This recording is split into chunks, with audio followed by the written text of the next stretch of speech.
By the beginning of June 1943, the first 5 boats, small submarine hunters, went on transports on a long journey across the Atlantic. Unfortunately, we were not able to get the remaining 14 boats. The Maritime Ministry took them for their own needs. However, on May 28th, at the shipyard in Miami, 20 such boats were laid down under the Soviet order, with improvements in armament recommended by us. We proposed to send them to Vladivostok without waiting for the next convoy across the Atlantic. In the first days of June VI, Minakov called me to Tampa. Here the shipyard was building AM-type minesweepers for the USSR. There were already Soviet crews for these ships. During the inspection of the progress of construction and training of our personnel VI, Minakov informed me that the Maritime Ministry agreed to give us 12 big hunters. The news was pleasant. After all, small hunters in the harsh conditions of the Barents Sea could be used only to a limited extent. There were no personnel for the big hunters, and Rear Admiral M.I. Akulin decided to staff their crews at the expense of minesweepers. It was necessary to organize the acceptance of minesweepers and big hunters in such a way as to ensure their transfer from the USA to the Soviet polar region in groups of 3 minesweepers and 3 hunters each. We were to receive the hunters in Miami, in the training center of submarine fighters. M.I. Akulin appointed me commander of the squadron of large submarine hunters transferred to the USSR. Without wasting time, I went to Miami and without much difficulty agreed on the training of Soviet crews with the head of the training center, Commander Eugene McDaniel. The formation of the squadron's crews began immediately. The first officers who came at my disposal were Chistiakov, Kuptsov, Sinelnikov, Loyubchenko, Ochasov, Demidov, Reshetov, Taidenkov, Amiv, Fomichev, Kursky, Maximviv and Kozharin, with whom I had become acquainted during the long journey from Moscow to Washington. A year and a half of war experience in the Northern Fleet, where they almost all commanded small Mo-4 hunters, gave me confidence that the mastering of American ships would be a success. M.N. Samoylov was appointed mechanic of the detachment, engineer captain of the 3rd rank T.N. Banin arrived in my subordination for acceptance of the ships. Under his leadership a special group was formed, which together with M.N. Samoylov included experienced petty officers Silin, Antipin, Abramov, Zairanov, Markelov, Mushenko and Lebedev. The choice of T.N. Banin turned out to be extremely successful. An excellent specialist, and if necessary a diplomat, Banin knew how to deal with the Americans. He would look at his opponent with a sly look and prove his rightness with knowledge. His whole stocky figure reeked of calmness and confidence. Acceptance of small submarine hunters, which were built now with the changes we proposed, but still without the installation of sonar, was engaged in P.A. favor of. On September 10th, we left Key West accompanied by an American big hunter of the same type as the Kashi. He was to lead the Soviet ships through the mine barriers. It was calm on the sea. I don't think I have ever wished so much for at least fresh weather. When, having rounded the Florida Peninsula, the ships turned north, the weather finally began to change. The wind picked up and gradually turned into a brutal 9-point gale.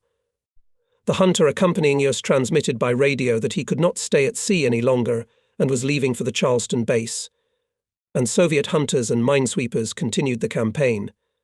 I did not leave the open bridge of the boat for hours. Above the huge, hiding the ships of the waves was a shroud of water dust. But the big hunter easily climbed the wave and, as sailors say, did not take on water. I could not but admire the endurance and excellent training of the boat crew and its commander, Senior Lieutenant Kuptsov, who skillfully managed his ship. This young officer had only once agreed to go down to the cabin for a couple of hours to change clothes and have a cup of coffee. The storm was already abating as our detachment approached the pier at Norfolk. After a short layover, we continued our trek and arrived safely in New York City on September 16th. Akulin received me immediately, and I, with good reason, the storm was a comprehensive test, reported to the Admiral that the big hunters on the seaworthiness showed themselves no worse than minesweepers' displacement of 900 tons, and this makes it possible with full consciousness of responsibility to declare the possibility of the transition of big hunters from the US to the USSR. Voyage in stormy conditions also showed that young commanders and their crews are ready for any difficulties, have physical endurance and skillfully manage technical means. I noted our motorists, who practically kept watch at the engines in tightly sealed engine compartments. At one of the moments of the storm, a huge wave raised the Hunter. On its crest, the exhaust pipes of the engine gases were exposed and, as mechanics say, seized the air. The engines stalled. The ship was carried by the wave right under the bow of the minesweepers coming alongside. Neither I nor the commander could do anything under such conditions. But a few languid seconds passed, and again we heard the murmur of engines. The motorists quickly managed to start them. Our Hunter took his place in the formation again. Agreeing with my conclusions, Rear Admiral Akulin sent a telegram to the Chief of the Navy headquarters in Moscow, which stated that Nikitin tested the seaworthiness of large Hunters in stormy conditions at the passage of Key West, New York, and believes that the boats can go across the Atlantic. In the reply telegram, signed by the Chief of the Navy Chief Staff, Vice Admiral Stepanov, it was reminded that in October in the Atlantic sailing conditions are extremely difficult, but ships of the big Hunters type are extremely necessary for the Soviet Navy. A decision had to be made, and Akulin gave an order to prepare the boats for transfer to the USSR. At the same time, he approved a number of my proposals on preparation for sailing in stormy Atlantic conditions, and in case of possible icing it was decided to remove the ventilation nozzles coming out of the bow compartment to the upper deck, and their necks were closed with metal covers and welded to place most of the ammunition from the cranes of the first shots of the bow cannon in the artillery cellar, to remove there the reactive depth bombs of the bow bombometer and a spare set of large depth bombs of the stern bombometers. In this way the bow of the Hunter was well sealed against ingress, water and everything possible was removed from the upper deck. Having followed in New York how the ships were carried out on the instructions for preparation for the transition, I returned to Miami. First of all, had to solve the question of staffing the crews of the 3 big Hunters, which remained to be accepted under the program of 1943. But thinking about how the transition of the first 2 groups did not give rest, at the end of September they went on the route St. John Reykjavik Londonry. The 3rd group, which was preparing to go to Miami, also 3 Hunters and 3 minesweepers managed to staff, although incomplete crews. But for the 3 remaining Hunters we had only 12 petty officers and sailors. There was no time to wait for replenishment from the USSR. McDaniel said that the Maritime Ministry would take the boats for the US Navy if there were no Soviet crews on them within a week. What to do? I decided to transfer the 3 already accepted big Hunters to Tampa, where there were 3 of our minesweepers, and part of the people from them to return to Miami to staff the last 3 boats and raise the Soviet flag on them. Commander McDaniel saw our maneuver perfectly well, but pretended that everything is okay and goes as it should. A few days and the last 3 boats from the program of 1943 under the Soviet Navy flag. The work scheduled for this year on the acceptance of 20 small Hunters at the John Trumpy shipyard was also successfully completed. Between August 24th and October 5th, in groups of 3 or 4 boats, American crews transferred them by sea from Tampa to New Orleans. From there they moved by their own steam to the Panama Canal Zone to the port of Colon. Here the Mo-1s, as they became known in our fleet, were loaded onto transports and delivered to San Francisco. P.A. Favorov, whom I sent to San Francisco to follow the shipment of small Hunters to Vladivostok, inspected the condition of the boats after transportation from Colon. It turned out that the boats were in good condition, although it would be good to carry out some necessary measures before shipment to the Soviet Union. Pyotr Alexievich, a competent officer, charming and witty man, managed to enlist the help of Lieutenant Commander M. Carlson, commander of the boat's base in San Francisco, an experienced naval officer. The property of all Mo-1s was thoroughly inspected, and the missing property was obtained and placed on the gunboats. Favorov even managed to get the propellers, which showed signs of erosion, replaced. In mid-October, I transferred to New York the 3rd group of ships, received again 3 minesweepers and 3 Hunters. From Key West we left on October 10th. The squadron was commanded by the commander of the minesweeper, Lieutenant Captain A. M. Sovolevich's ship was the lead ship. The boat of Senior Lieutenant N. I. Demidov headed the keel column of big hunters. Two other big hunters were commanded by senior lieutenants Sinelnikov and Reshetov. NN Samoylov and my closest assistant on acceptance of ships M. Samoylov were on the lead hunter. Weather conditions on this passage were not better than in those days when I transferred the second group to New York. Even at the exit from the Gulf of Mexico, the wind reached the strength of 8 points, and this is called very strong wind according to the Beaufort scale. But the squad moved forward, riding the wave. The commanders, despite the strong excitement, kept their place in the line. M.N. Samoylov repeatedly checked how motorists Panin, Balabanov, Bugrov and Buterin and their petty officer F.Z. Sokolov were keeping watch, and each time he reported to me that people were working perfectly, above all praise. Sailors and petty officers of the upper watch, helmsmen, signalmen, commanders were impeccable. Returning to my home in Miami, I stopped in Washington and reported to Akulin on the fulfillment of the plan of acceptance of ships for the past year, providing a detailed report on our work. In this report, T.N. Banin and M.M. End. Samoylov took a very active part in compiling it. Lists of defects revealed during acceptance were given, and proposals were made for their elimination in the future. I also proposed to make some changes in the organization of boat acceptance in order to ensure better inspection of all mechanisms and devices, as well as boats in general. I also reported that thanks to the tireless work of our officers and petty officers, and first of all T.N. Banin and M.M. Samoylov, the personnel during the acceptance period have time to be well prepared for the operation of technical means, learn to eliminate malfunctions and fight for survivability. The Admiral positively evaluated our work and said that in the future, 44th year, the volume of deliveries of American ships to the USSR will increase several times.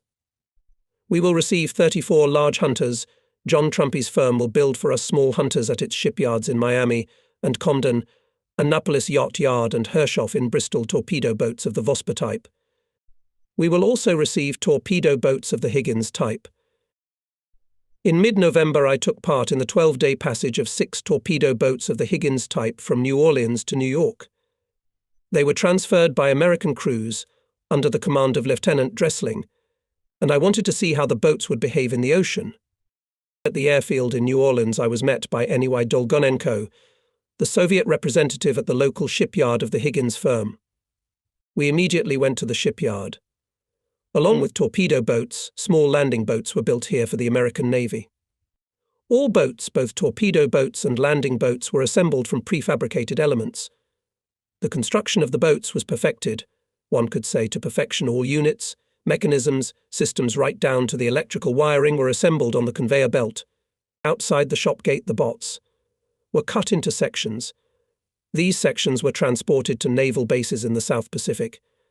There they were welded together again, and the bots were delivered to the fleet's landing formations.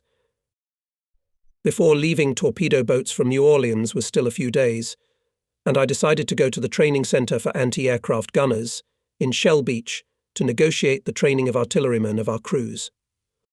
The command of the center, without much discussion, agreed to accept our sailors, and I was once again convinced that in the American Navy on the spot all issues are solved more easily than in the top. With interest, I got acquainted with the method of teaching anti-aircraft firing from automatic rifles and machine guns, inspected the artillery and machine gun installations located along the shore, at the water's edge. As I watched, a tow plane with a target cone passed along the line of anti-aircraft guns, and the artillerymen took turns firing. I noticed that each installation was firing shells with a track color assigned to it: green, red, orange, and the target shells, when hitting, leave a colored trace, and thus the assessment of the results of firing is not very difficult. But before allowing the calculations to fire, the training center checked the preparedness of artillerymen and machine gunners on special simulators. I paid attention to the simulator for machine gunners. It consisted of a movie screen on which one could watch the path of bullets relative to the target, and a digital unit that counted points for hitting the target.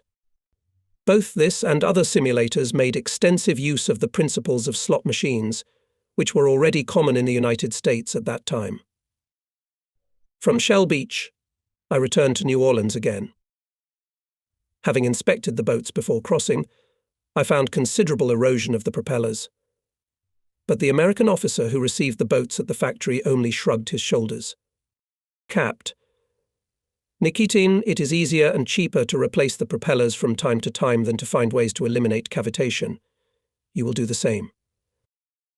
I'll point out that we didn't do the same. Our boats have taken effective measures to eliminate propeller erosion. The journey from New Orleans to New York, 1,250 miles, took 12 days. The boats made transitions only during the daytime, and at night they stayed at naval bases on the Gulf of Mexico and Atlantic coast in Pensacola, Tampa, Key West, Miami, Mayport, Moorhead, Norfolk, and Cape May. There were times when the weather was calm, and there were days with swells up to 6 points. This trip remained in my memory also because the boats part of the way almost to Norfolk went on the rivers, lakes and canals of South and North Carolina. On the banks of the canals, as well as along the roads, now and then there were gas stations. In addition to fuel, you can get there the necessary spare parts, up to new motors and propellers. You can always get refreshment while sailing along the canals and the snack bars located on the banks. The traffic of small boats on the inland waterways was quite intense, and there were barges pulled by horses running along the canal. In addition, it was interesting to pass by the battle sites of Northern and Southern ships during the American Civil War. Back in college, I read about the actions of a squadron of Northerners under the command of Commodore Farragut near New Orleans, about the battles between the world's first battleships Merrimac, and Monitor, about the battle at Mobile Raid, when the monitors of the Northerners forced to surrender the battleship of the Southerners Tennessee. Unfortunately, the officers of the American torpedo boats, most of them enlisted from the reserves, knew their country's history, and especially naval history, poorly. They were quite surprised by my story that the widespread use of mine weapons on the sea and rivers was based in the fleets of both North and South on the combat experience of Russian sailors in the Crimean War. The crossing showed that the Higgins had good seaworthiness. Therefore, I was able to confidently report to Akulin that the boats are capable of operating in the Soviet polar regions. At the same time, it became known that the first 3 groups of ships we received safely came to the Northern Fleet. Many years later, the former commander of the Big Hunter N.I. Demidov, who participated in the passage of the 3rd group of our ships, wrote to me the first storm caught us, as you know, still on the passage of Key West, Norfolk. But it was flowers in comparison with what awaited us ahead. We left St. John's on November 1st. A day later, the wind began to strengthen and reached 9 points from the north. We had to reduce the course to 6 knots. On November 3rd and 4, we continued to storm. The height of the wave exceeded 8 meters and was 150 meters long. The boats were strongly beaten when they, going down the reverse slope of the wave, reached its bottom. We had to apply such a maneuver to go down the reverse slope lag, respectively turning the boat, and when reaching the bottom of the wave again, put the boat to meet it. For such work on the rudder, a man had enough strength for 10 to 15 minutes, after which a change was required. The fuel was running out. Its stock, taken on deck in barrels, was washed overboard. When the storm waned, the boats began to take fuel from the minesweepers on the quicksand, which reached 5 or 6 points. Dredges from 250mm rope, designed for towing, and buckstovi from the minesweepers to the boats were torn every now and then, like threads. It is not difficult to imagine what difficulty and danger this fuel reception was. The boats, being 10 to 15 meters behind the stern of the minesweepers, then flew up on the crest of the wave several meters above the minesweepers' decks, then fell somewhere down. But everything turned out safely, and on November 8th our group arrived to Kovel Fjord, having spent 7 days for the passage instead of the planned 4. I should add that in one of the stormy nights we were fired at by the ships of the convoy coming from England to the USA. After all, the Americans removed radars and radar identification equipment from our boats and minesweepers. Therefore, the ships of the convoy could well take us for the enemy. Fortunately, everything went well. On November 16th, 1943, our detachment joined the Allied convoy and went out together with it to Murmansk. The passage to the Kola Bay, which took 8 days, took place in no less difficult conditions.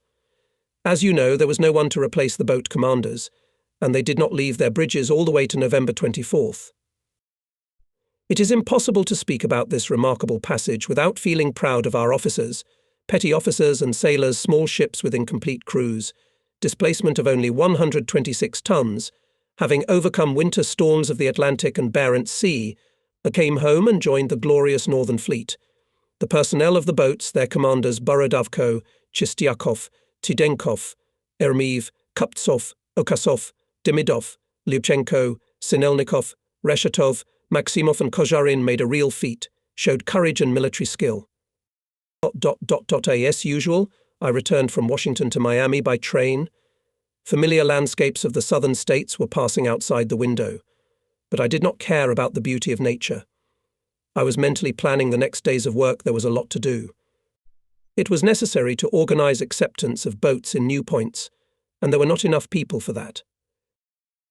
Therefore, in Miami, I was very happy to hear about the replenishment that arrived from the USSR. These were commanders of torpedo boats Tkachenko, Maslov, Krasovsky and Nikolaev, and small hunters of Mo-4 type Sagulenko, Kizelev and Shchukin, engineer Senin, military technicians Cherny and Demin, petty officers motorists Lebedev, Melnikov, all from the Pacific Fleet. The group, which arrived on November 24th, appeared in Miami unexpectedly. For some reason it was not known even in our naval department in Washington. My wife had to take on the duties of mother commander and provide the arrivals with some money, mobilize, and very modest funds of the families of T.N. Banin and P.A. Favorov, but it was impossible to use for the reception of people from the group of MG. Malik, it was necessary to organize their training in the training centers of the American fleet. In the first days of December from the Soviet Union arrived and long-awaited crews of minesweepers and big hunters. We were able to staff the last group of ships of the 1943 program, 3 minesweepers and 3 big hunters, and leave some people in reserve for the ships that were to take in the coming 44th. On December 23rd, the last group of minesweepers and hunters left Key West. Already on New Year's Eve I went to sea to receive another small hunter launched in Tampa. We met the new year in Miami, in the circle of our own, Soviet officers and our families gathered. We raised our glasses to the motherland, to the victory of the Red Army and Red Fleet, to the fact that finally the second front was opened in the coming year. In the first days of January of the 44th, by the joint order of the Commissars of Navy and Foreign Trade, a brigade of big hunters was created. I was appointed commander of it, having also assigned responsibility for the training of commanders and petty officers of torpedo boats and acceptance of all ships transferred to the USSR in the States. Training of crews and acceptance of large hunters and minesweepers in general had already been established. Therefore, first of all, I was engaged in organizing the training of commanders and petty officers of torpedo boats. However, the attempts of our representatives in Washington to agree on this issue with representatives of the Maritime Ministry did not yield results. Then I decided to go to Melville myself, where there was a training center for torpedo boat crews.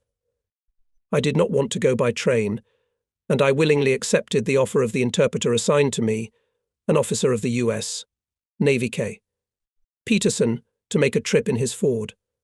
After all, we had to cross almost the entire country from south to north. For the first, and maybe for the last time, I had the opportunity to see the life of the American backwoods. Lieutenant Peterson, a cheerful young man, spoke Russian perfectly. His father, a collapsed Swede, formerly a major timber merchant in the Russian Far East and Siberia, had emigrated with his family to the United States in the early 20s. It must be said that Peterson treated his duties faithfully.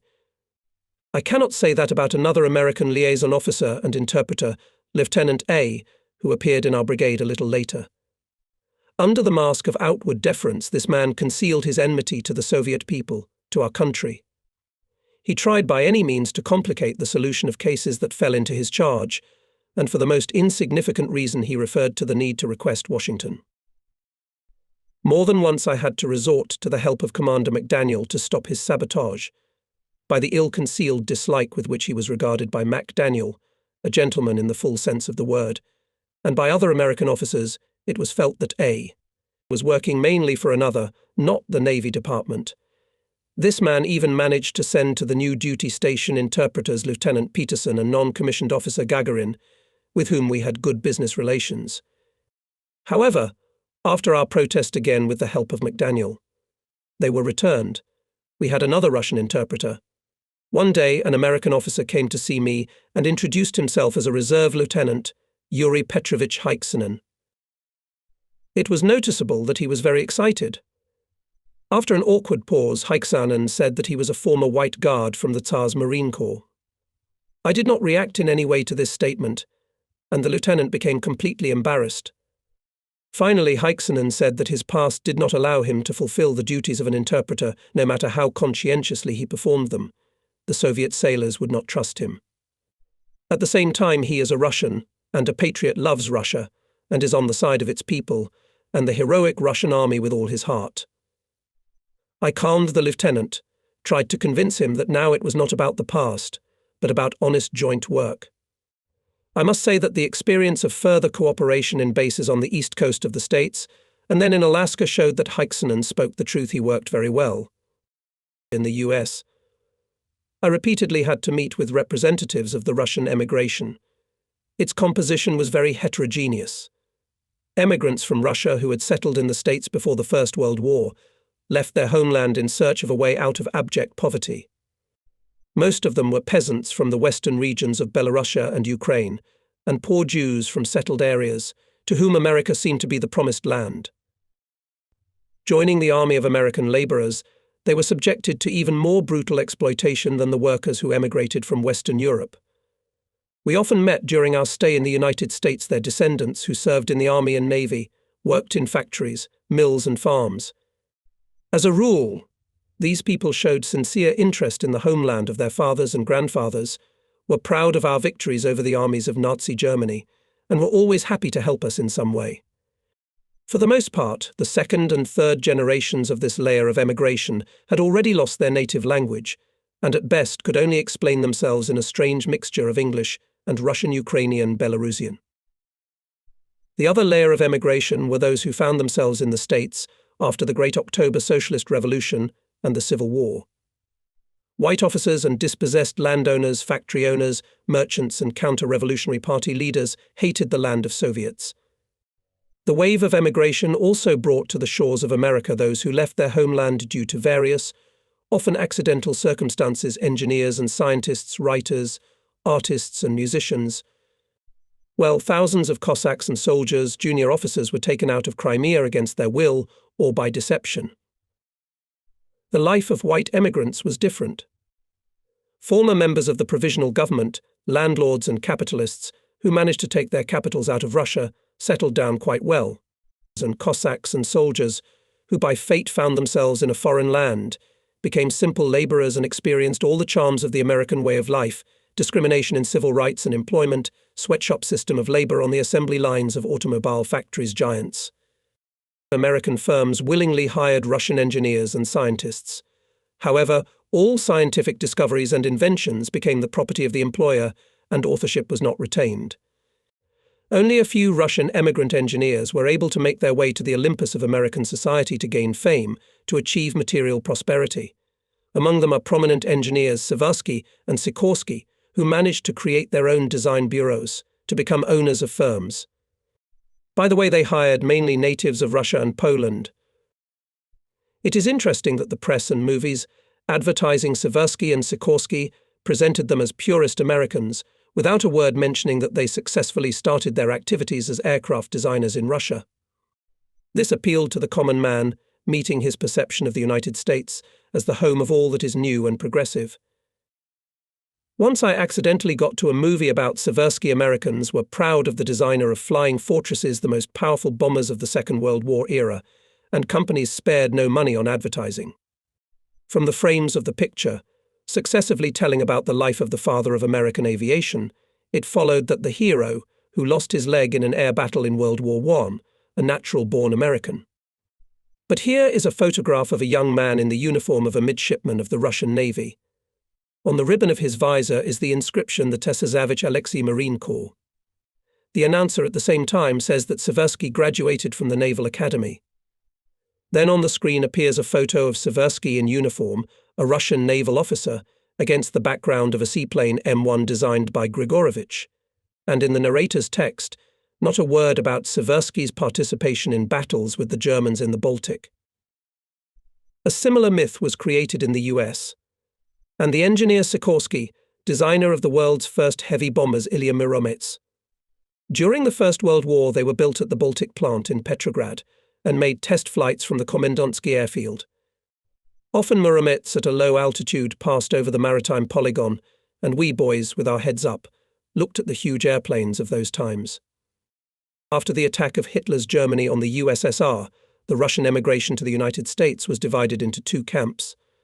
Not unknown Kerensky and Countess Tolstaya did not change their anti-Soviet positions and led that part of the Russian emigration, which continued to be hostile to the USSR.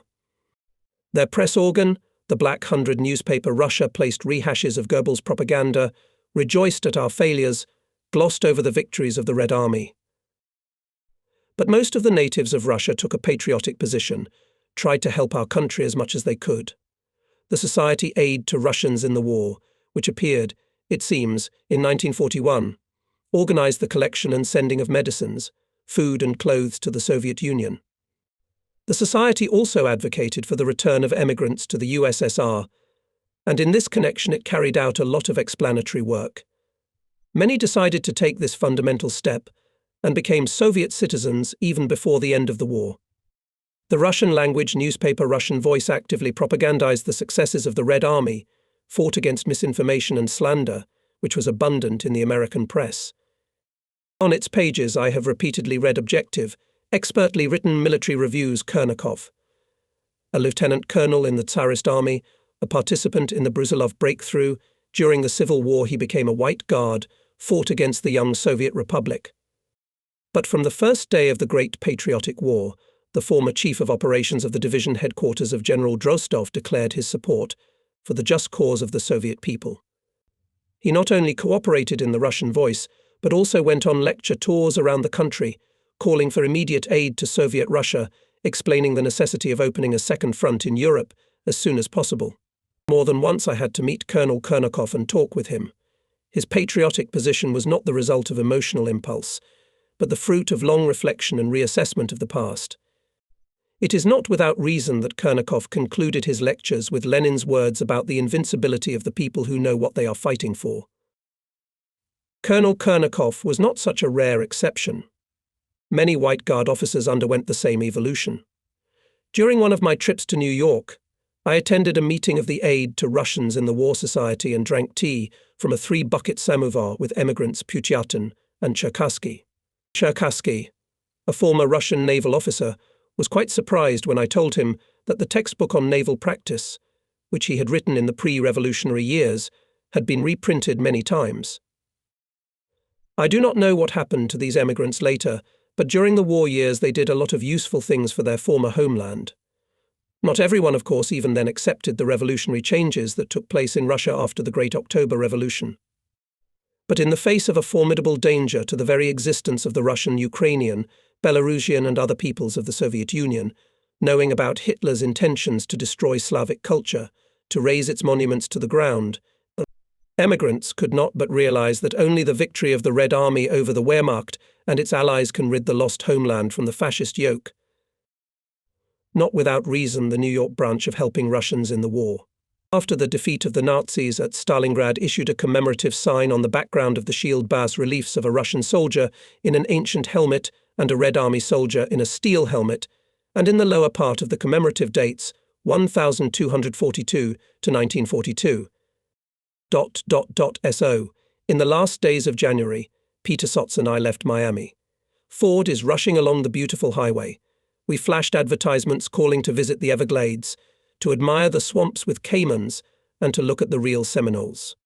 I am reminded of the novels of Mayne Reid, the battered book one read many times as a child. Osceola, chief of the Seminoles, now the remnants of a proud and freedom-loving people, live in the reserve in an ornamental village. They are shown to tourists. The farther north, the more intense the traffic on the highway becomes. The evergreen lawns of Florida are replaced by the fields of Georgia. Soon enough, they'll be covered with sprouting cotton. The fields are usually small, interspersed with groves. Here and there you can see the unassuming houses of Negro farmers. From afar they seem abandoned, and only sacks of oranges for sale on the roadside indicate that they live here. Sometimes I manage to notice white two-story mansions with an invariable colonnade houses of white landowners, descendants of planters' slave owners, from whom Negroes rent land. The fields are deserted now, and how many people I saw in the fields at harvest time. All Negroes. Only once in a while you see a white man watching the work. Peterson drives the car perfectly, at a high speed, something like 60 miles an hour. He has time to talk about the places we pass, but he never takes his eyes off the road as it climbs up and down the hills. Indeed, it's impossible to yawn. The roads are magnificent, Level Peterson says. We don't slow down on the corners, left turn right side up, right turn left side up. Every 10 miles gas stations of various companies. Here you will not only fill up with gasoline, change oil, but also necessarily inspect the car preventive maintenance. After all, an American, as a rule, does not know the device of his car, does not know how to repair it.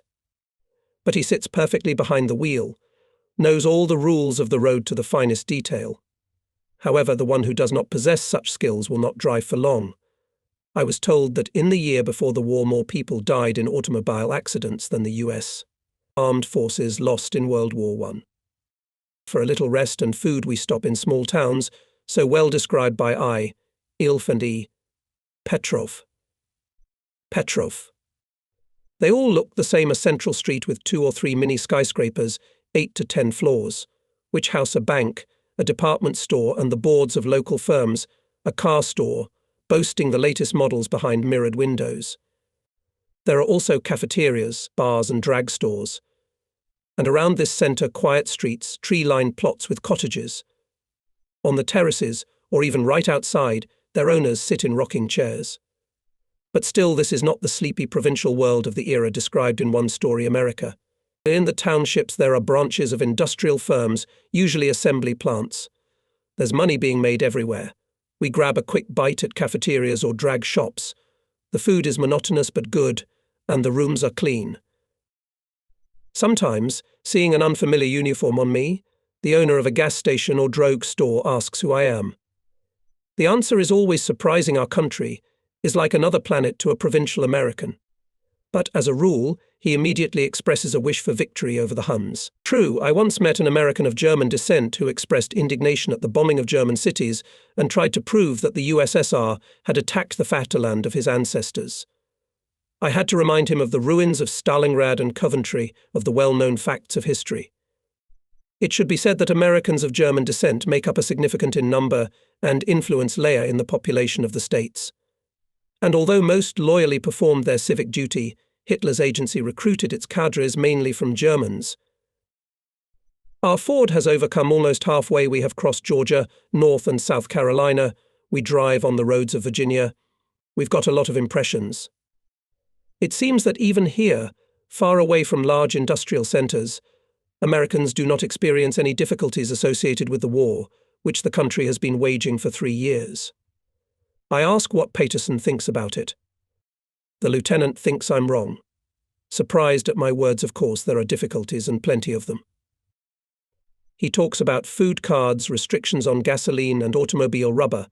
Propaganda convinces the average American of the need for restrictions in every possible way, tells of the plight of Great Britain, of the war in the Pacific Islands. Every day the radio and newspapers urge the American to use his personal automobile only for trips to work, church and the theatre. Neighbours are advised to join together and take turns driving their cars to work, and if there is room to spare, to take hitchhikers. Newspapers and radio even claim that every unoccupied seat is tantamount to being occupied by Japanese Americans. As always and in everything, heed the urging of the press and radio the habit of advertising. And the patriotic upsurge is certainly having an effect. I remember that when we first arrived in Miami and did not have a car, we were regularly dropped off by Americans, people who were complete strangers. Once, on a trip from Miami to Tampa, the camera on my car burst. We were driving at night, at high speed, and during braking the tire turned into rags. It was good that the car was not wrecked, and we survived. The owner of the gas station, who was called by the owner of a passing car, had the tire, but he flatly refused to sell it without a certificate. We had to raise the mayor of a nearby town, despite the night, to get permission to buy the wheel. All these appeals to endure the difficulties were presented with the peculiar American propaganda love for cheap sensation and all sorts of hype. In the first days of our arrival in Washington from San Francisco, all the newspapers reported the patriotic act of the Russian ambassador, Mr. Maxim Litvinov, who went with his wife to the theater not by car, but by public transport. For several days, the New York newspapers savored the divorce proceedings, the reason for which was the unwillingness of the wife to tolerate excessive, in her opinion, her husband's love for steaks, which took the entire norm of beef on cards. Much attention was paid to disruptions in the coffee trade. Once, a movie theater in Washington, D.C., even showed such a scene before the show began. The lights went out in the hall, and on the stage flashed a beam of electric flashlight. A masked man armed to the teeth was sneaking to the safe. He looks around, takes out the lockpicks and opens the safe, hurriedly throws out of the safe thick stacks of dollars, some papers. What does he want? Finally, the thief finds what he's looking for: a coffee box. Ignoring the money scattered on the floor, he clutches it to his heart and escapes. In reality, however, Americans did not experience serious deprivation. For example, gasoline rationing was generally in line with needs and was hardly less than what the average American had consumed before the war. Cards for beef and sugar were introduced, but pork, poultry, veal and all sorts of sweets were sold without restrictions. And in restaurants, drag stores and cafeterias, you could order steaks in unlimited quantities and drink coffee. All this noise about the hardships experienced by the American people in the name of helping the Allies carried a very noticeable tinge of sanctimony and hypocrisy. It was unpleasant for a Soviet person to see and hear all this. We knew what hardships the war had brought to our motherland. I say something like that to Peterson, and he finally agrees with me. But Boris Viktorovich, he smiles, only because I am a Russian man. A real American would simply not understand you. The second day of the journey is coming to an end. It's time for a break. We take a motel room on the outskirts of a small Virginian town. Nearby is a cemetery where, as the owner says, our Yankees are buried who fell in battle during the Civil War. Richmond, Petersburg, Fredericksburg. There are many places in Virginia that have gone down in history as battlefields between the armies of the North and the South. Not all of them brought victory to the North, but in the end the Confederates were defeated. Negro slavery was abolished throughout the United States, but true freedom, equal rights, Negroes have not achieved to this day. I ask Peterson if he remembers the contribution of Russia, of the Russians, to the victory of the right-wing cause of the North. But the grammar school course of history is forgotten quite thoroughly. I remind him that he must have read Stanukovich's The Restless Admiral as a child. So Restless Admiral Popov, Rear Admiral, who commanded the Russian squadron in the Pacific Ocean, in October 1863, brought it to San Francisco. Early the following year, the Russian squadron saved the defenseless city from an attack by Southern ships. The Northerners had no fleet in the Pacific. Great positive role, and the Russian Atlantic Squadron of Rear Admiral Lisovsky, which entered the port of New York in September 1863. These were difficult days for President Lincoln's government, with France and England making plans for intervention to support the rebellious Southerners. Peterson listens with great interest, and I think that in the US, is not very fond of remembering the contribution of other nations to their culture, science and technology, about the help that their country for a century and a half other countries, such as Russia and France, which did a lot for the victory of the former British colonies in the War of Independence. About the contribution of Russia to the victory of the North in the Civil War did not know, and American officers from torpedo boats, on which I made the transition from New Orleans to New York. Meanwhile, we pass Virginia and enter the Federal District of Washington. Our road trip is over. Having settled a number of current affairs in our purchasing committee, I leave by train with Peterson for Melville. The train crosses the first state of the North, industrial Pennsylvania, and the cozy New England townships appear outside the window. This is the land of the first English and Dutch settlers in North America. The state of Connecticut welcomes white, clean towns, maybe the most beautiful in the country. It seems that they remain as they were hundreds of years ago at the time of the heroes of the wonderful American writer Washington Irving. except that carriages have been replaced by automobiles, traffic is heavier, and the streets are paved. Maple trees lined the roads near the railroad line. Too bad they're leafless now, in winter. These must have been the trees from which Fenimore Cooper's heroes extracted the sweet syrup to make maple sugar. But here are the shores of Long Island Bay, the end of the journey, and yet a short rest. Time to get down to business. In Melville, everything went as well as possible. With the command of the Torpedo Boat Training Center, Lieutenant Commanders Walsh and Parker, combat boat officers who fought in the Philippines, and the Solomon Islands immediately found common ground, and after the conversation found out that I am a former commander of the torpedo boats and served on them for many years. They agreed to accept for training our commanders and petty officers from torpedo boats. Helped, and my knowledge of the actions of American torpedo boats in the U.S. Recently published books, Lieutenant Commander Bulkley, we were exhausted and long were the nights. I expressed my admiration for the combat deeds of American gunboats, and said that I had read Parker's articles in the magazine Yachting about the actions of torpedo boats at Midway Island and the Solomon Islands. Returning to Washington, I obtained Aculin's agreement to go to the Navy Department to make final arrangements for the training of our sailors at Melville. But Capt. Donald, with whom we met at the Operations Office of the Maritime Ministry, at first refused to allow our officers and petty officers to be sent to Melville, citing overloading of the training center. Then, as if by the way, I said that only from there and received the consent of the management. Without giving the impression that my words were a surprise to him, Donald promised to receive our group in February of the 44th year. By the way, during my stay in the US, I never once had to meet with a case of cancelling a decision made by a senior superior to his subordinate. The senior could advise the junior to cancel an order or change a decision, but he never did it himself honestly, not a bad rule.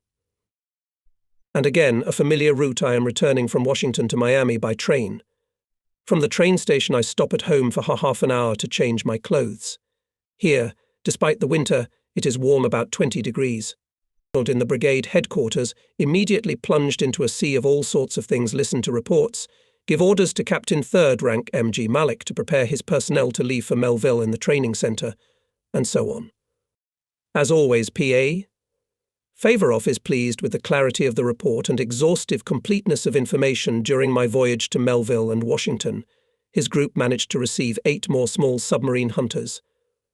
Together with the boats that raised the Soviet flag in early January 1944, this is already 12 units. By agreement with our purchasing committee, we decided to complete the boats with crews and send them on their own to New York.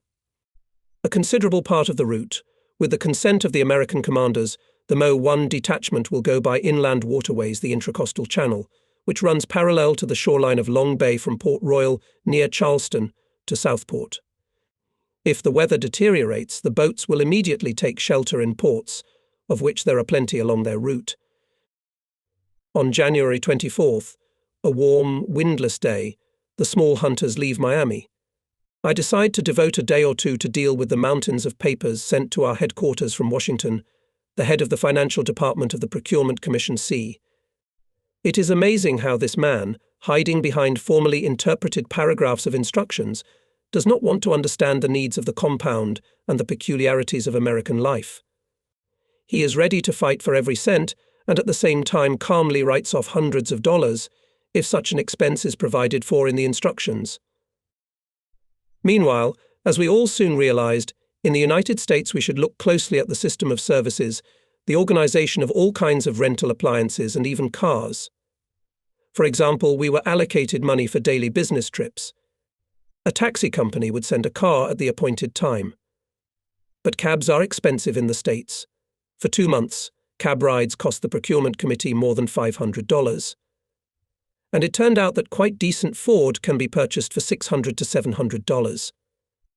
With the help of our naval attach, we received $1,200 to buy a car. It is clear that it reduced our expenses and became convenient. We had our own car. We could use it at any time and choose the most rational routes when traveling. I had to solve another task, seemingly not peculiar to a naval officer. The fact is that the stay of women in labor in hospitals in the United States costs a lot of money. To pay the bills of the maternity hospitals, where the wives of Soviet citizens lay, the Procurement Commission allocated a special fund. But here the number of newborns exceeded the norm. We had to ask for an additional sum. We telegraphed to Moscow and received an immediate reply signed by Anastas Ivanovich Mikoyan, pay at the expense of any estimate. I should note that the bills were not insignificant. It was unusual for us, Soviet people, citizens of a country where all medical care is free. But now all the papers are sorted out. The numerous inquiries of the procurement committee have been answered. Now we have to decide what to do with the 2 big hunters, which are going to be delivered to us in early March by the Americans on account of 34 units of the 1944 program. Peterson told me that these 2 hunters have long been in use. Their mechanisms are badly worn out. The hulls are in such a state that it is necessary to carry out work to replace the decks. Of course, we don't need such boats. And it is dangerous to go across the Atlantic on them. I had to ask the Marine Department of the Procurement Commission to refuse these boats. At the same time I raised the question about the program of acceptance of ships from the American side. We needed the support of Soviet representatives in Washington, as the Americans intended to reduce the transfer of ships to a purely formal act. I wanted to make the acceptance in such a way that it was possible to make sure that all devices, mechanisms and weapons were in good working order. Looking ahead, I want to say that here we managed to win. The Maritime Ministry accepted the program of testing and preparation for the transition to the USSR, drawn up by the headquarters of the Soviet Brigade, which included the opening of mechanisms, trips to sea and docking. In the same days, the Americans finally decided to give us ships with radars. We immediately organized in the training center in Miami to study the basics of radar and material part of radar stations. The lectures of the American instructor were translated by Lieutenant Peterson. It seems that at the first lesson he smiled and added that radar was a Russian invention. A.S. Pushkin wrote about radar in his fairy tale The Golden Cockerel. I immediately continued that Pushkin may have foreseen the appearance of radar, but it was the Russian inventor Popov who discovered the phenomenon of radar at the end of the last century. This was news to both the American lecturer and the translator. On February 1st, 4 more Mo-1 boats left for New York by the same route as the previous group. Reporting this to Washington, I informed M. Akulin that, according to the information we had, the Americans wanted to stop further delivery of small hunters, as if they could not send them to the USSR no convoys. I hoped that Mikhail Ivanovich would be able to negotiate with the appropriate officials in the Ministry of Marine. Akulin knew how to talk to the Americans calmly and businesslike to joke in time. Thanks to his diplomatic tact, the Procurement Commission, as a rule, successfully overcame all sorts of obstacles. And those who wanted to create them to delay or even disrupt supplies to the USSR, there were, alas, enough. Preparation for the acceptance of 34 big hunters went strictly according to the plan we had outlined. Classes on studying radar began. We were waiting for our hydroacoustics in Key West. I had agreed with the head of the special school there to train Soviet sailors in a special school, Capt. Keating, who promised even training with submarines at sea at the final stage. The artillerymen agreed to be accepted for training at the Shell Beach Training Center. In the same days, Captain 3rd rank I. N. Gritzik and then I visited the shipyards in Elizabeth City, Jacksonville and Dayton Beach, where the big hunters intended for the USSR were being built. It remained to wait for the arrival of the crews. On January 20th, 1944, the last group of big hunters and minesweepers, received in December of the previous year, left Miami for the USSR. Its transition was headed by Captain 3rd rank M.N. Mole. The management of the Minesweeper Division, which was under construction in Tampa, fulfilled its task and was disbanded. Lieutenant Captain V.M. Kulakov and Captain 3rd rank E.A. Kamirov arrived at my disposal. Evgeny Alexeyevich, who headed the brigade headquarters, I knew from his service in the Office of Naval Forces of the Red Army in the 30s as a skillful organizer, a smart staff worker. He showed himself well in his new position. In addition, Rear Admiral Akulin sent me 2 officers from the Procurement Commission engineer Captain Lieutenant A. M. Koklov and Technician Lieutenant N.A. Kuzmenko, who also joined the staff. The brigade headquarters prepared everything necessary for accelerated training of the crews, and the crews of 4 big hunters, which arrived on March 25th from the USSR, started training in a week. Now, when the combat training of crews was established, and before the start of acceptance of big hunters was still 2 or 3 weeks, I was able to fulfill my long-standing desire to properly familiarize myself with the shipyards where torpedo boats were built. I reported to M.I. Akulin about the state of affairs in the brigade and how engaged in the training center torpedo boat sailors Captain 3rd Rank Malik. Then I went to the factory of the firm Elco. The 2 days that I spent in New York at the Elco shipyard allowed me to study the organization and technology of production quite well, and from Mr. N, who was my guide, to learn a lot of interesting things about the history of the creation and construction of torpedo boats in the States. As it turned out, the Americans in this area of shipbuilding widely used the experience of the British and Italians, gained during the First World War. It seems that 2 years after the Peace of Versailles, the Maritime Ministry bought in England 2 torpedo boats of the type Thornycroft. But something in these boats Americans did not like, and from the construction of the series, as originally planned, refused. Before World War II, General MacArthur wanted to include in the defense system of the Philippines hundreds of torpedo boats. When the Navy Department announced a competition for the best torpedo boat design, Mr. Sotvan, president of Elco, went to England. He carefully studied all types of torpedo boats available there and bought from the firm Vosper license for a boat design Scott Payne. On its basis, engineers of the design bureau Elco developed their own project torpedo boat, somewhat different from its prototype. It was equipped with 3 engines Packard, created by the same name company, also on the basis of the British prototype aircraft engine Rolls-Royce. Having received an order from the Maritime Ministry, Elco began construction of boats. After the beginning of World War II, the construction of torpedo boats in England stopped. Although they were very much needed by the Navy, strangely enough, the Vospri were equipped with motors supplied by an Italian company. Only since 1941 from the US, began to arrive on Lend-Lease engines from the US, type Packard, and the British shipyards were able to resume the construction of Vopra.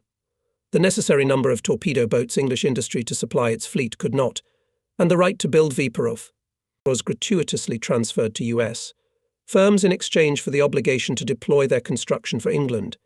It so happened that at numerous shipyards in the US, Built and Elco and Vopers, slightly different from each other, as well as Higgins. But only the Elcos went into service with the US Navy. Why this is so, I quite frankly explained to me Mr. N. Shareholders of the company Elco consist of many admirals, and therefore it is easier for her to obtain an order of the Ministry of Maritime. A few months later, I received a clear confirmation of what Mr. N. said. The number of Viparov and Higgins, which we received under Lend-Lease, did not meet the needs of the Soviet Navy. Attempts to increase supplies did not yield positive results.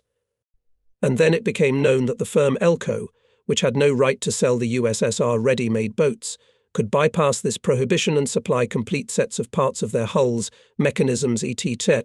in order to assemble the boats on our territory. In this case, the firm not only provided all the necessary technical documentation, but also undertook to send its shipbuilding specialists to the Soviet Union. We decided to ask the Americans to supply us with 50 kits for Elco boats. However, everything turned out to be not so simple. Our appeals to the Maritime Ministry and the Lend-Lease administration failed. Then the representative of Elco advised us to address one of the prominent heads of the Maritime Ministry, confidentially adding that he was a shareholder of their firm. The admiral, I will not mention his surname, took the most ardent part in our case, and the order was accepted as soon as possible. Quite soon, at one of the Leningrad factories with the participation of American specialists, we started assembling the Elco. Business is business.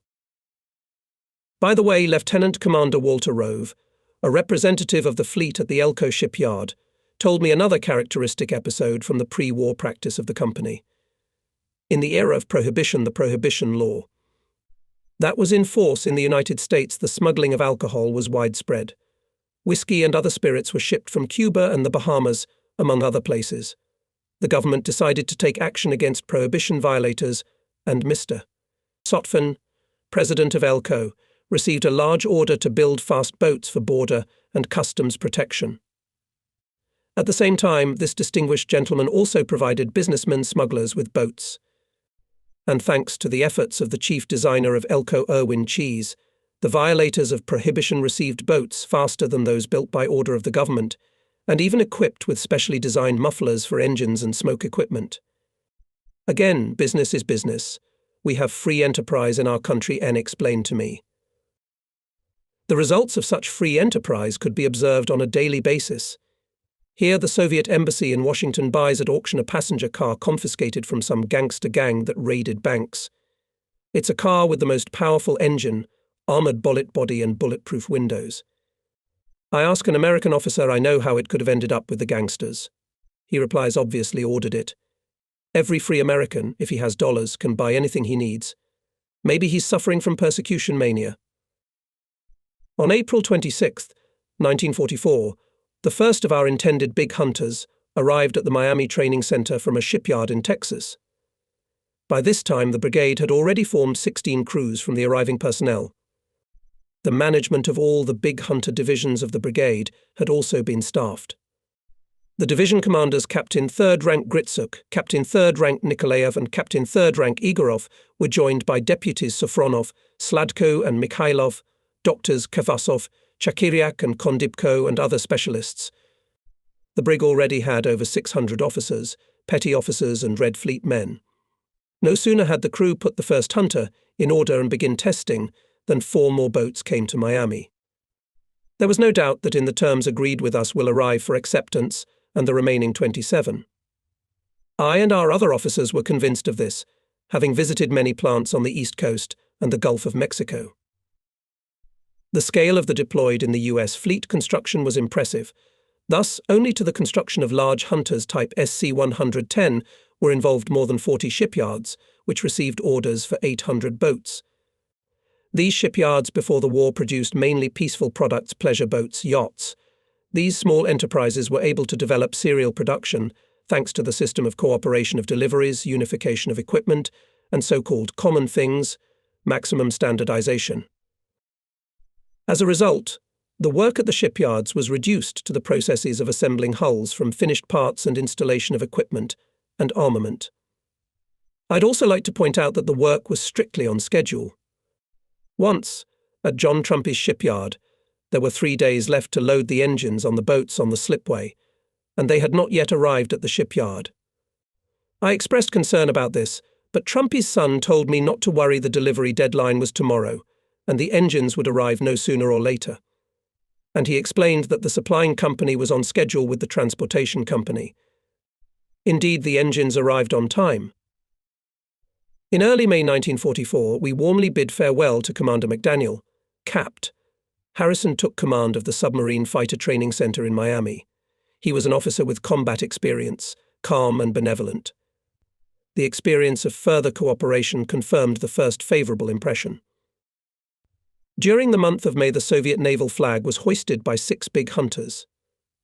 By the time they left for Mayport to prepare for the voyage across the Atlantic, our translators and officers had completed the work of translating technical documentation from English. It was reproduced on the rotator by our petty officers.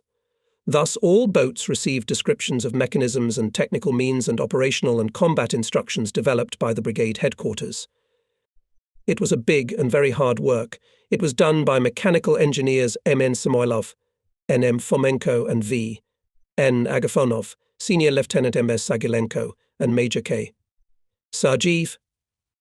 Especially difficult was Sagilenko and Sergeev, who translated from English technical documentation on hydroacoustic and radar equipment.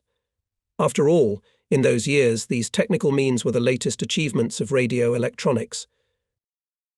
In June, the 1st Division of Big Hunter's 12 boats accepted by us in 1944 left to the USSR in August and September the 2nd of the same composition. They made the transition to the USSR in detachments of 6 units along the route Mayport, New York St. John Londonderry Polanoy. It was approximately 5,800 miles, which the hunters travelled in 22 to 25 days. And unlike the 1943 crossings, the units went independently, not together with minesweepers. Of course, this required a number of additional measures to ensure a long voyage of the boats in the ocean, and even more thorough preparation. First of all, we decided to increase the stock of fuel and engine oil on each big hunter. For this purpose, one of the fresh water tanks was connected to the fuel system, and engine oil was also taken into additional tanks. It was allowed to use these excessive reserves only in case of necessity. If there was no need, fuel, and especially oil, would not be superfluous upon arrival to Polar. It is clear that the consumption of fresh water during the transition to the USSR had to be strictly limited. Water was released only for cooking and drinking tanks. To make the water diet a little easier, each boat received several cases of mineral water. In New York before departure, all the hunters underwent roll and stability determination. This important work was done under the direction of V.I. Pershing, a specialist of the Leningrad Shipbuilding Institute, who was on a business trip to the USA at that time. After that, it was possible to be sure that with skillful management the boats could withstand even a strong storm. The program of acceptance of large and small hunters and torpedo boats was successfully carried out.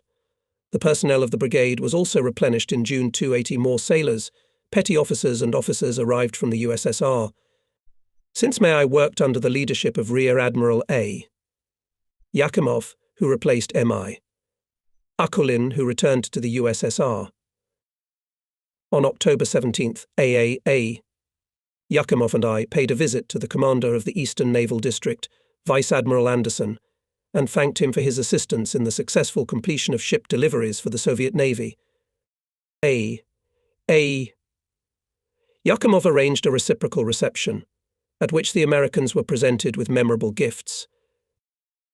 The next day early in the morning I was informed about the approach of hurricanes, so called in the US, tropical storms. I immediately left for brigade headquarters. The car raced toward the port through deserted streets. The local radio station was urging residents to board up windows, stock up on candles, water and food. Fortunately, the hurricane, which had blown into Miami by midnight, had captured the city only by the edges. But wind speeds reached 40 meters per second. The wind tore off roofs, tore down power and telephone poles, ripped out tall royal palm trees. The sea level at the embankments rose rapidly, and soon the water flooded the streets and boulevards. Gone almost a meter into the water planking piers, at which stood our big hunters and in Miami and Key West. All night long, standing waist deep in the water, the crews kept the boats from hitting the pier walls. None of our big hunters sustained significant damage. Everything did not end so well, for the Americans' 2 hunters were stranded in Key West. In October, we sent the last big hunters to the USSR 10 boats. Thus, all 34 hunters of the 1944 plan were accepted. Besides, in the same year 50 torpedo boats and 16 small submarine hunters were delivered to our country from the USA. All the big hunters that came out of the US reached our bases in the Soviet Arctic Circle safely and became part of the Northern Fleet. On November 7th, I, together with my wife, was invited to Washington to the Soviet Embassy for a reception on the occasion of the 27th anniversary of the Great October Revolution. In several rooms in groups stood the invitees, on the tables a variety of drinks and appetizers. Waiters offered glasses with cocktails. Rear Admiral A. Yakimov introduced me to Andrei Andreevich Gromyko.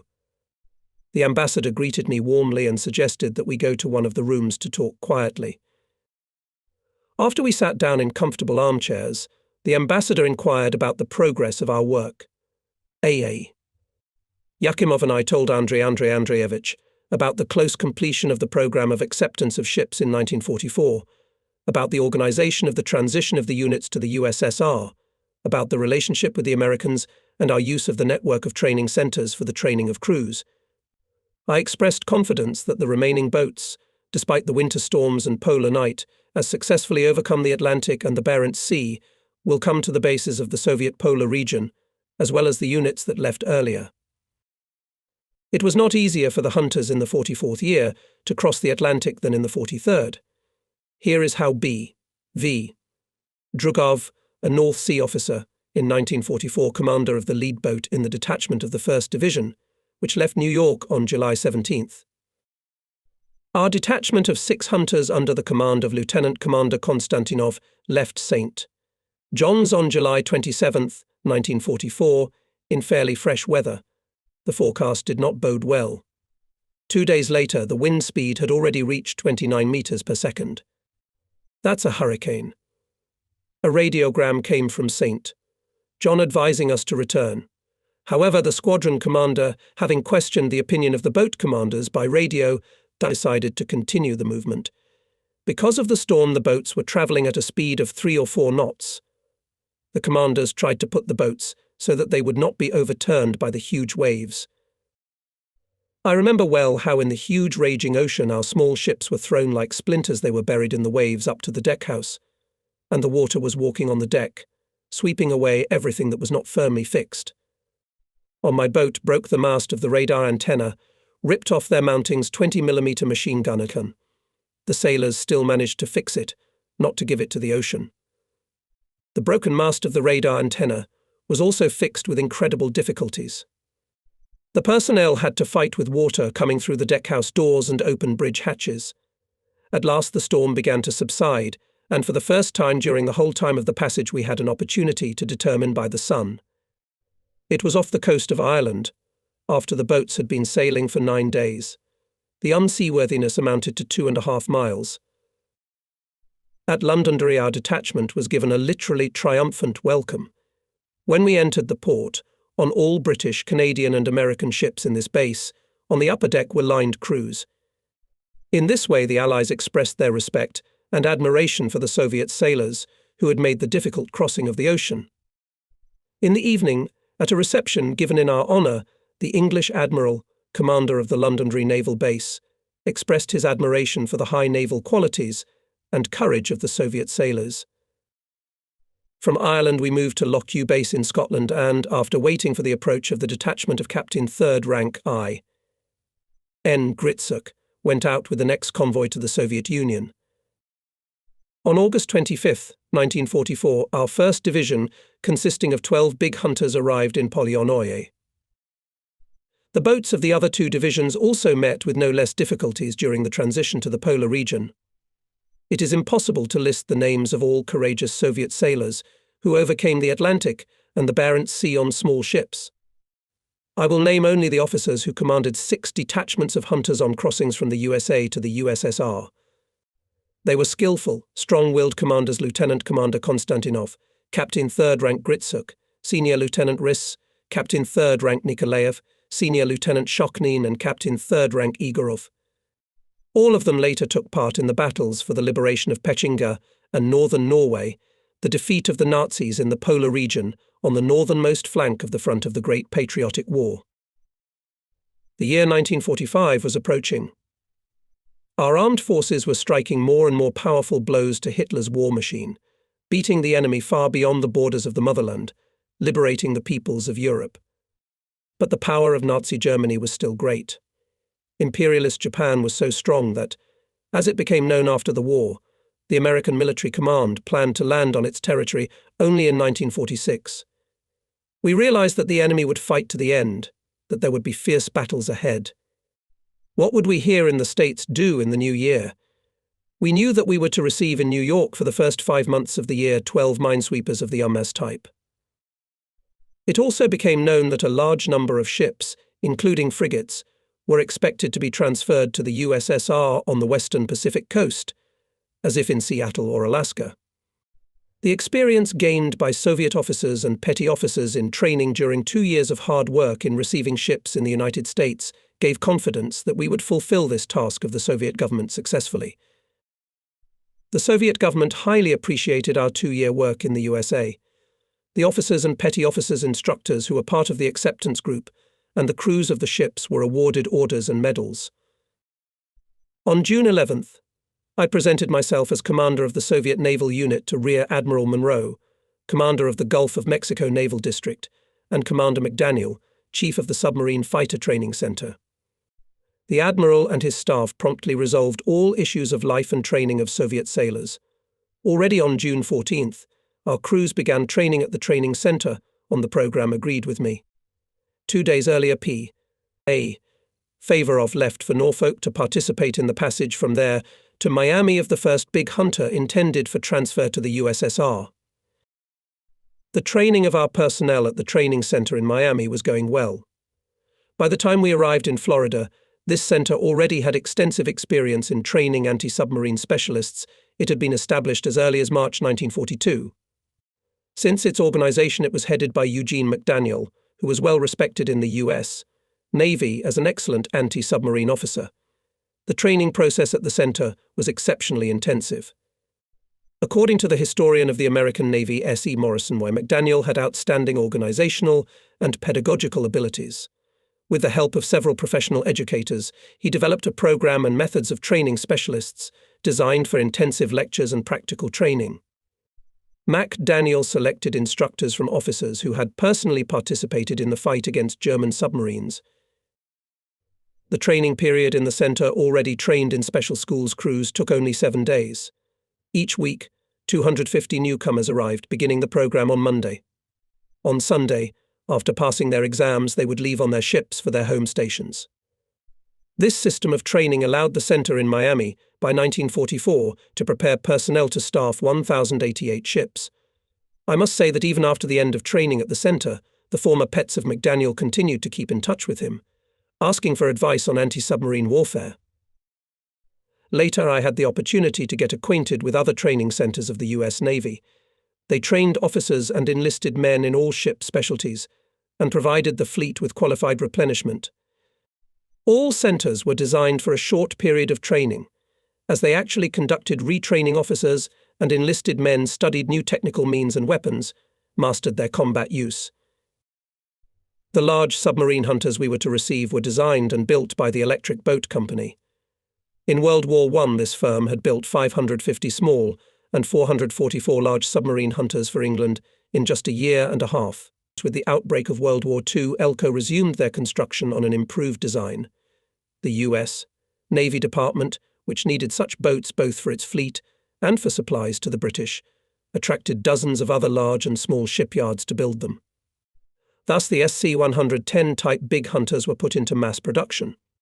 These boats had a displacement of 126 tons, wooden hull, 2 engines of 960 horsepower type pancake. They were armed with one 40mm Bofors cannon, 2 20mm Oerlikon machine guns, 2 rocket-propelled bombs and 2 bombs with 18 depth bombs. Such armament at a speed of 20 knots, a range of 1,800 miles and good hydroacoustic equipment made it possible to use them effectively against submarines. On June 26th, the first big hunter came to Miami from Norfolk, intended for transfer to our fleet. Favorov, who was on it at the transition to Miami, reported that the boat is seaworthy, well behaved on the wave. We immediately proceeded to its acceptance. At the same time, the crews worked hard on simulators in the classrooms and went to sea on large hunters belonging to the training center to practice ship control, use of technical means and weapons. We paid special attention in training to our hydroacoustic specialists' ears of the ship, as they say in the Navy. On June 13th, 1943, the solemn hoisting of the USSR Navy flag took place on the first big hunter handed over to us. On the pier, near where the boats stood, lined up American crews who were undergoing training in Miami. My speech, in which I thanked the representatives of the U.S. Navy for their help, and all the commands were transmitted over the radio broadcasting network of the training center. The commander of the training center, Commander McDaniel, also spoke. He praised the heroism of Soviet sailors shown in the defense of Odessa, Stalingrad, and Sevastopol, and noted the courage and combat skill of Soviet crews of small anti-submarine ships operating in the harsh conditions of the Soviet polar regions. "I am happy," said McDaniel, "to hand over American ships to such wonderful warriors." In the evening, I invited McDaniel and several American officers to dinner, including Interpreter C. Peterson and a liaison officer assigned to our detachment. From our side were present P. A. Favorov T. N. Banin MNMNO, Samoylov, and the commander of the newly accepted hunter NN Chistyakov. After supper, everyone moved to the parlor. Cigarette and cocktail disposed to casual conversation, and usually silent head of the training center talked.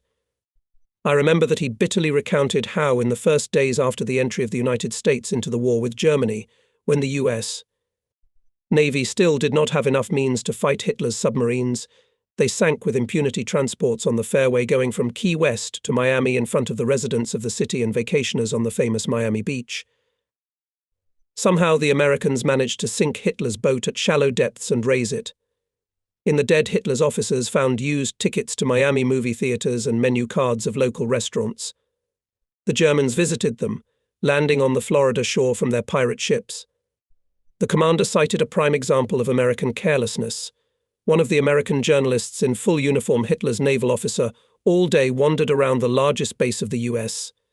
Navy in Norfolk, through the streets of the city, spoke only in German, but no one paid attention to him. McDaniel also spoke about the fact that millions of Americans hate fascism and strive to contribute to its defeat. With great heartache, he recalled his friend who commanded a large pleasure boat, hastily adapted to detect Hitler's submarines. The boat went out to sea and did not return. The commander himself went in search of it. The boat was found it was bobbing on the wave without running. The whole crew was shot. The Hitlerites did not sink the boat, apparently for edification. I remembered that I saw its bullet-riddled hull on the wall at the building of the training center. It stood there exactly as a monument to the dead sailors. By the way, the famous American writer E. Hemingway searched for submarines on the same boat. Then the commander said that before his appointment to the training center commanded a destroyer. One day his ship was in the guard of a large convoy traveling to England. Hitler's boat sank the transport. The destroyer established hydroacoustic contact with the boat and bombed it, passing by people floating in the water from the sunken transport. The pirate was sunk, but the depth charges killed quite a few people. Still stands before my eyes the picture of that tragedy the commander finished. His voice trembled. Continuing our conversation, we unanimously agreed that Nazism must be destroyed once and for all. McDaniel said that after the victories of the Red Army at Moscow and Stalingrad, he has no doubts about the imminent defeat of Germany. And our conversation took place at a time when no American soldier has not yet fought in Europe, or even in North Africa, before the opening of the Second Front was still far away. But the commander believed in victory and believed that the decisive contribution to it was made by the Soviet Union. At the same time, he, like us, of course, was looking forward to the opening of the Second Front. Not all Americans were as optimistic as McDaniel. I'm not talking about politicians like Senator Truman. His position during the war is well known. But even so-called average Americans, too many, were in a hurry to make money in the war in the first place. I recall a conversation with an engineer at a shipyard in Miami. His reasoning about the war boiled down to the following. Since the Americans build ships for the USSR, supply weapons, etc., it is not clear why they should send American guys to war. So his son could work in a shipyard and earn dollars rather than go into the army. This man was deeply convinced that the USSR had no industry and produced nothing at all and could fight only thanks to American aid. From this he concluded that the Americans would supply the Russians with weapons and they would fight the Nazis. But in general, the Americans treated Soviet people, Russians, as they called all of us, regardless of our nationality, very well. And military sailors and our children and wives more than once had to hear words of admiration for the feat of our people. Our children, who went to school without knowing English, received special care at the American school in Miami. Teachers and schoolchildren helped our children to quickly get used to a new environment, to learn the language. I remember well how much attention and care was shown to my family by the owner of the cottage, Mrs. Kolos, the widow of a cabinet maker, a Belarusian by origin. It is true that some organs of the American state system gave a different attitude. During my and P.A. Favorov's long business trips, our families often went to visit each other, sometimes staying overnight. It happened that in the morning, when the wives returned to their cottage, they found traces of unknown guests' clothes in the closets and drawers of the tables were torn through, and even cigarette butts in some places. I had to ask McDaniel to tell people that visitors to our cottages should be more careful. After that, we either stopped being visited or the overnight guests began to behave more decently. While having a good and friendly attitude toward our country, Americans, with few exceptions, knew astonishingly little about it. Even the history of Russia in high school textbooks in those years was given only a few pages listing the Tsars. Not only did Americans know nothing about Russia's support for the Northerners during the American Civil War, but they were quite surprised when told about recent events, such as the US intervention in the Soviet Far East and the North, in Murmansk and Arkhangelsk. The average American's understanding of the Soviet Union was truly anecdotal. Rarely did anyone not know the words samovar troika and vodka. For many, this stockpile was the limit of knowledge about our country. More than once cab drivers asked me if we had cabs, and a barber asked me if our barber shops had such a sophisticated mechanism as a hair clipper. No wonder that at first the Americans were reluctant to allow our sailors and petty officers to disassemble the engines of the boats to adjust the complex equipment. But there were no extra parts after assembly, as the Americans feared. Then our allies went to the other extreme. A legend was born that all our sailors and petty officers were engineers in disguise. Strange as it may seem, such events as the flight to the United States through the North Pole, Ant-25V, P. Chakalov, G. Pichkalov, P. Chakalov, G.F. Bayev, Baidukov, and A.V. Belikov did not break the ingrained in the American public anecdotal perceptions of our country. But the fact that such a flight was no accident proved, and the subsequent flight to the US, M.M. Gromov. A lot was written about the Soviet pilots in the press. American pilots participated in the search for the plane of A.S. Levanovsky, which disappeared during the flight to America with a commercial cargo, the navigator of which was my classmate at the Frunze College, Viktor Levchenko. By the beginning of August, we received and manned with Soviet crews 3 big hunters. The boats moved to Key West, to the moorings of the training center for training hydroacoustics and practicing attacks on submarines. Here the ship's anti-submarine crews were trained officers and hydroacoustics. This center was moved to Key West from London in 1940 and trained personnel for the Atlantic Fleet. In San Diego, California, a similar center trained specialists for the Pacific Fleet. Incoming hydroacousticians were subjected to rigorous musical tests, including hearing acuity and the ability to discern changes in volume and pitch. The center in Key West had well-equipped training rooms with simulators and sonars, which were used to train anti-submarine crews. Commander Keating, who commanded the center, had patrol ships and big hunters, 3 training submarines of the type Holland. This made it possible to carry out at sea to practice the actions and hydroacoustics and anti-submarine calculations in general. Arriving in Key West, our anti-submarine crews immediately joined the training process. On August 2nd, the Soviet naval attaché in the USI, A. Igorishov, and his aide visited Miami. A. Igorishov and his assistants Dorokov and Belyakov. Then we left for Key West and went to sea in the adopted boats, checked how our crews went out in training attacks on submarines. After that, all 3 hunters moved to Tampa, where they were placed at the disposal of Captain 3rd Rank M.N. Mole to prepare for the passage to the USSR together with the 3 trawlers just received. The attaché and his companions visited the minesweepers in Tampa. Seeing off A. Igorishev, I asked to speed up the arrival of officers, petty officers and sailors from the USSR. We still did not have enough people to form crews. The accepted big hunters had only 1 officer instead of 3 and 20 petty officers and sailors instead of 30. In fact, the boats were to travel 5,000 miles from the US, port to the Soviet polar region, and stay at sea for at least 15 days. The situation with manning the crews of the next boats was even worse. The Americans began to talk about stopping the transfer of big hunters to us, as there were no crews for them. The attaché promised to inform Moscow immediately. After seeing the guests off, I left for Washington on August 19th. After reporting to M.I. Akelin about the current situation, we decided that we would have to disband the crew of one of the minesweepers under construction. This will at least to some extent diffuse the situation and allow to send crews to the big hunters. Then I visited Annapolis, where boats of Vosper type were built for the USSR under English license. All boats of this type were supplied to the English Navy and partly to us. In England, Vosper began to be built in the pre-war years by the firm Power Boot, on the project of the designer Scott Payne. These were seaworthy boats with displacement of 45 tons, with a wooden semi-glycerine hull and 3 engines of 1,150 horsepower, which allowed to develop speed up to 42 knots.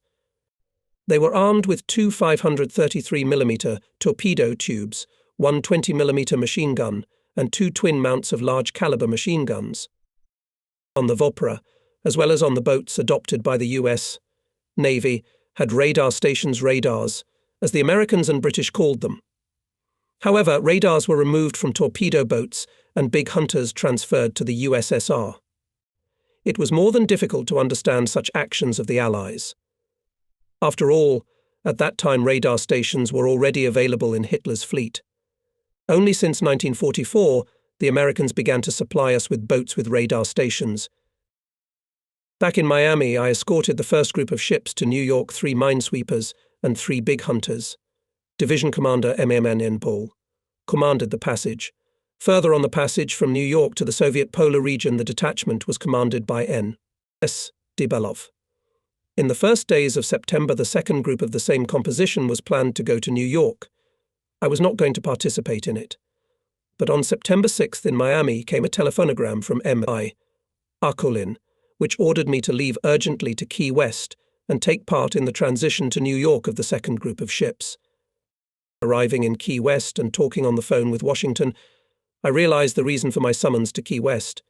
It turns out that the commander of the Minesweeper Division, Mikhail Nikolaevich Mol, having brought the group of ships to New York, reported to M.I. Arkolin that the transfer of large hunters from the US to the USSR is impossible. He referred to his conversations with officers of the American fleet, who assured that the passage of big hunters across the Atlantic is extremely risky, and therefore they transport their boats across the oceans to Europe and Australia on board of transports. Indeed, to Europe, the Americans sent boats on board transports, dry cargoes and tankers, so began to do after the storm, on the way from the US to North Africa, killed 6 of the 8 crossing the Atlantic big hunters for submarines. But at the same time, their torpedo boats were making 1,000-mile crossings from bases on the US West Coast to islands in the South Pacific. Back in 1941, General MacArthur passed on the torpedo boat Lieutenant Commander Bulkley from Manila to Australia, and a year later torpedo boats made a passage of 1,700 miles from Pearl Harbor to Midway Island. Big hunters also made crossings to New Guinea and the Solomon Islands. I was told about my own experience of long ocean passages by familiar American officers, the assistant chief of the training center in Miami Beasley and the former commander of the torpedo boat division, operating near the Solomon Islands, Montgomery. The question of the possibility of transition of large hunters on their own across the Atlantic was of exceptional importance also because the delivery of these boats on board of transports and tankers would reduce the tonnage of cargoes delivered to the USSR. Thus it was necessary to prove in practice that the big hunters were seaworthy, capable of sailing in storms, and could sail to the USSR.